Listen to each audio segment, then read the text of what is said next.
Hey guys, this is Chris Monk, owner of Highline Guitars, and you're watching episode 35 from the Luthier's Workbench.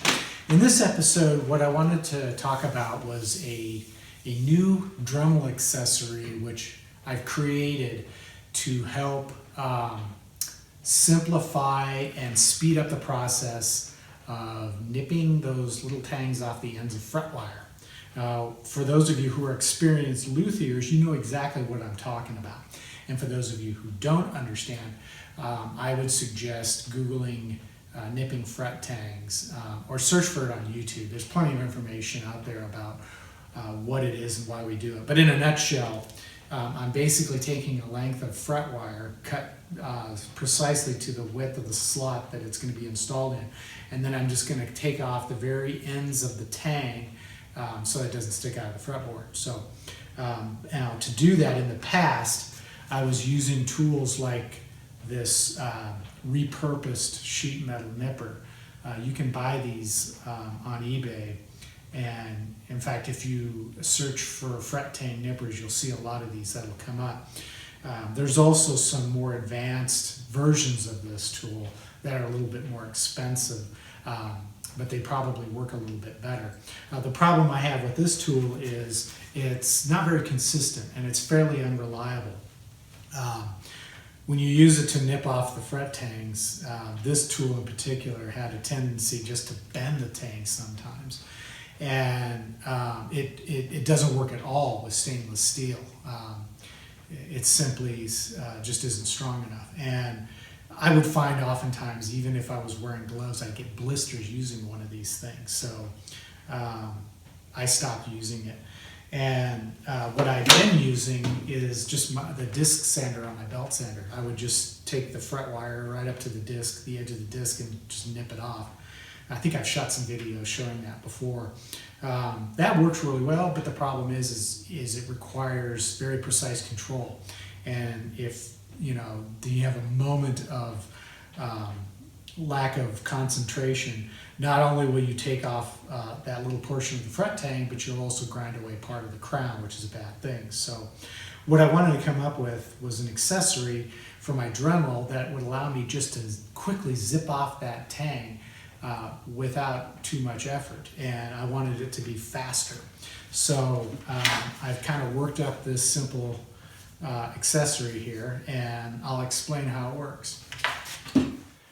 Now, before I demonstrate how this attachment works, I should probably explain how I made it. I used 3 pieces of maple, a top, a middle, and a bottom.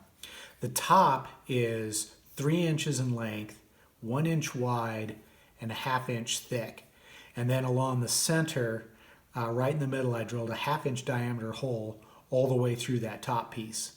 Then from the front of the hole to the edge, I sanded a radius. And in this case, it's a 10-inch radius. But in truth, that really doesn't matter. It can be any radius you want it to be. I chose 10 because 10 is the smallest radius that I use on my fret wire. But I can use this, this radius pretty much for any fret radius, from 9 or 10 inches all the way 12, 14, 16, 20, or even flat. Next, I cut a slot. It's about 1/4 of an inch deep, and I believe it's slightly larger than a 1/32 of an inch thick, and that allows me to run my fret wire. I can set it down into the slot and guide it to the cutting bit, which will be right in the center of the hole, and you'll see that in a minute when I demonstrate it. But that's just basically to hold it steady while I nip that tang. The middle piece is 1 inch tall, 1 inch thick, and it's about 1 1/8 inch in length. And the bottom piece is 1 inch wide, 1/2 inch thick, and then it's about 2 3/8 inches in length. And then I drilled a 3/4 inch diameter hole, which is what fits over the threaded portion of the Dremel. And that hole is drilled to be centered with the top hole, the top 1/2 inch diameter hole. And then I cut out the center here so that I could make a clamp to clamp it onto that threaded portion. And I'm using a machine screw which runs all the way through, and that machine screw is epoxied on just this side. That way I don't have to try to hold the screw with a screwdriver while clamping it on. All I need to do is just turn the wing nut to clamp it into place. So now this whole thing is held together. There's 2 wood screws on top, 2 wood screws on the bottom, and I use some wood glue. So overall it's a pretty simple attachment, very easy to make. The way this attachment works is, first I have to remove the collet nut, and then I have to take off this threaded cap. Next I replace the collet nut, and then I take the accessory, slide it down onto that threaded portion of the Dremel, and then tighten the wing nut, and that keeps it pretty firmly into position. Now I'm ready to install the bit. And the bit that I'm using is a Dremel model 7123 diamond grinding bit. These work really well with nickel silver fret. They also work okay with stainless steel, but a better bit to use for stainless steel is the 9901, which is a tungsten cutter. However, it's fairly expensive, so you know, if you're not using stainless steel, don't go to that level, just stick with the diamond. But the way that works is, as I slide the bit partway into the collet, and as you can see it's sticking up out of the top. And then I take a ruler, place it along the end of the bit, and then push it in until it's flush with the top of the attachment. That's the correct position for it. Then I just need to tighten that down.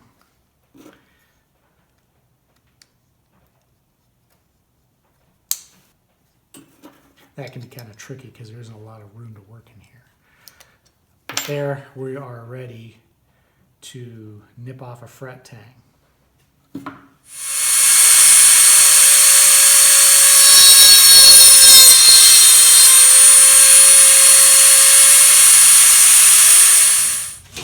that's how the Highline Guitars fret tang nipping Dremel attachment works.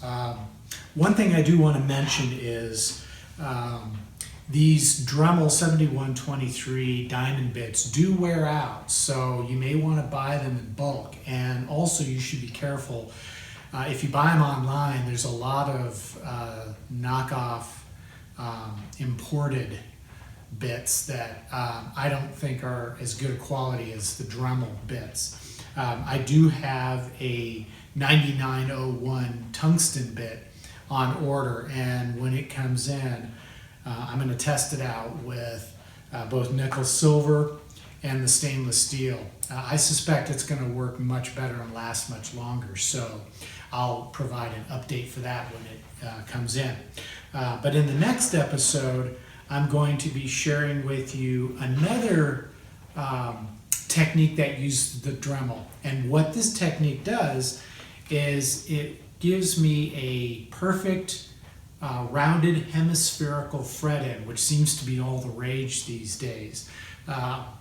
However, if you're familiar with what I'm talking about, you know that the technique to produce those fret ends can be pretty time consuming and involve some really good filing skills. But this technique, I think you'll find, is much faster and much better. So stay tuned.